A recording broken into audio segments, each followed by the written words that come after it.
Sa construction a fait polémique, son architecture fait toujours débat. Le musée des Confluences de Lyon fête ses 5 ans aujourd'hui et il fait taire les critiques. Bonjour Hélène Lafont-Couturier. Vous en êtes la directrice de ce musée des Confluences. Vous revendiquez aujourd'hui d'être le musée de province le plus fréquenté. Combien de visiteurs viennent au musée des Confluences ? Eh bien, depuis l'ouverture, on est à plus de 3 700 000 visiteurs. On a ouvert il y a donc 5 ans. Donc vous voyez, c'est une moyenne de plus de 700 000 visiteurs par an. Et ça ne baisse pas ? Et ça ne baisse pas. C'est-à-dire qu'on est là, on est un exemple un peu atypique, y compris dans les derniers musées qui ont ouvert, de voir une fréquentation qui s'est stabilisée à un niveau bien supérieur aux prévisions qu'on en avait fait. Et du coup, nous nous retrouvons en tête, juste derrière les très gros établissements parisiens. Qu'est-ce qui attire les visiteurs vers le musée des Confluences et qui les pousse d'ailleurs à revenir ? Parce que beaucoup reviennent. Oui, beaucoup reviennent. Je crois d'abord qu'il y a une accessibilité. Il y a une accessibilité du lieu, cette architecture, où finalement, qui est peut-être moins impressionnante, moins intimidante que d'autres, de par cette ouverture en vitre, et puis le fait de ne pas être obligé d'acheter un billet dès l'entrée. On peut déambuler dans le bâtiment avant de se décider à visiter les expositions. Il y a l'accessibilité des expositions, notre traitement, un choix de scénographie très immersive, la présentation des collections, une diversité de sujets également. Alors justement, une des marques de fabrique du musée des Confluences, ce sont ces expositions temporaires, souvent renouvelées. Retour sur 5 ans de découverte entre Rhône et Saône avec Julien Sauvadon et Jean-Christophe Had.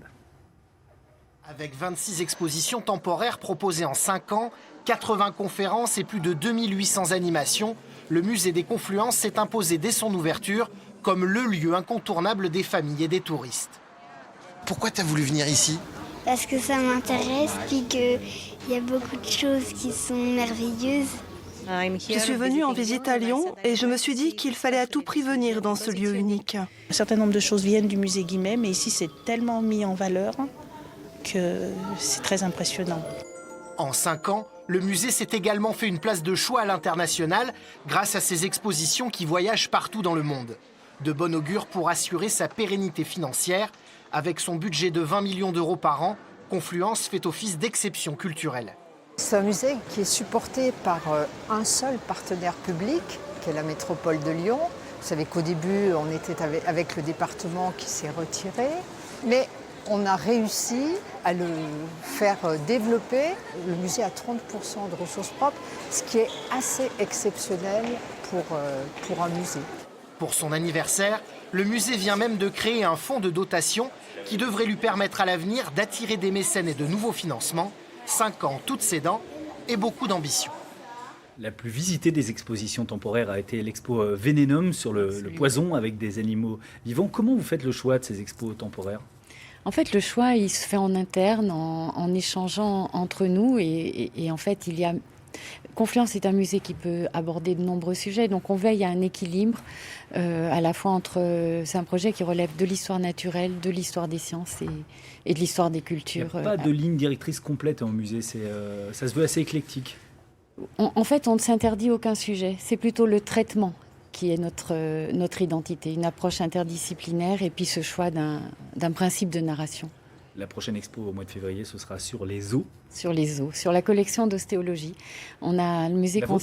La vôtre de collection ? Oui, en fait, le musée conserve une collection de plus de 4000 squelettes, ossements, fragments d'os.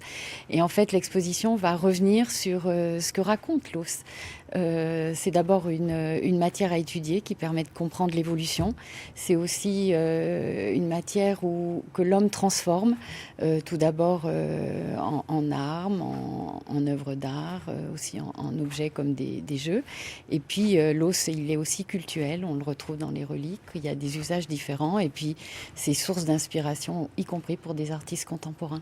Il y a aussi peut-être, je ne sais pas, dans les prochaines expos, une ligne un peu directrice vers la sensibilisation à l'environnement. C'est une volonté de votre part ? Oui, c'est une volonté de notre part pour l'année 2020, où on va beaucoup revenir sur ces questions de biodiversité, d'environnement, avec une exposition qui traitera justement comment habitons-nous la Terre. Il y a aussi bien sûr des salles d'exposition permanentes au musée des Confluences et des réserves qui sont complètement hallucinantes. Vous avez plus de 2 millions d'objets qui sont dans des réserves. Est-ce qu'on les verra jamais ou est-ce qu'au contraire les salles permanentes doivent évoluer et se renouveler ? Alors, tout d'abord, on s'en sert, on les valorise dans nos temporaires. Il y a des rotations dans le permanent. Et puis, malheureusement, effectivement, 2,2 millions, certaines collections ne seront jamais présentées, mais aussi parce que ce ne sont pas les plus intéressantes ou celles qui portent, mais qui sont des collections plus scientifiques. L'anniversaire, c'est ce soir, c'est à partir de 18h. Je signale que c'est gratuit, ouvert à tout le monde, le musée des Confluences, et c'est pas sur invitation. Il y aura une petite expo notamment des artistes suisses Plonk et Replonk qui sont justement allés visiter les réserves. Qui sont allés visiter les réserves et qui revisitent la question de l'évolution. D'ailleurs, elle s'intitule L'univers à l'envers. Et c'est, vous savez, c'est l'absurde, une forme d'humour suisse où il retravaille les images et avec des légendes assez pertinentes et décalées. Merci beaucoup Hélène Lafont-Couturier d'être venue nous parler de cet anniversaire du musée des Confluences, 5 ans aujourd'hui. Et donc tous les gens qui peuvent venir à Lyon ce soir, ils sont invités à partir de 18h et jusqu'à 22h.